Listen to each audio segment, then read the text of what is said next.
Newton second law of motion.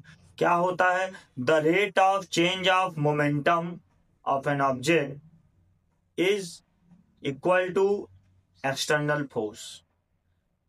संवेग परिवर्तन की दर बाह्य बल के बराबर होती है।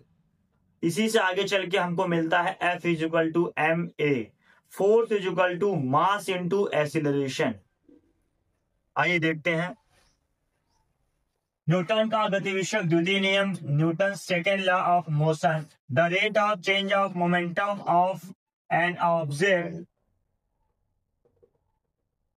is directly proportional to the applied force and take place in the direction of force।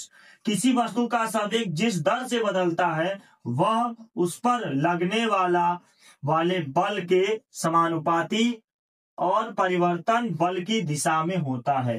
Proof है इसका ये कि हम जानते हैं कि P equal to M V, संवेग बराबर द्रव्यमान गुरुत्व वेग। यहाँ पे फिर हमने न्यूटन के सेकेंड नियम से ये इसको पूरा सॉल्व किया। ये आपका F is equal to dP upon dt solve किए तो हमें मिल गया F is equal to ma। This is the Newton second law of motion. इसका जो रिजल्ट है, the applied force is equal to the product of mass and acceleration. द्रव्यमान तथा त्वरण का गुणनफल उस पर लगाए गए बल के बराबर होता है। यहाँ पे F आपका बल है, P आपका मोमेंटम है, A आपका एक्सीलरेशन, V आपका वेलोसिटी, M आपका मास।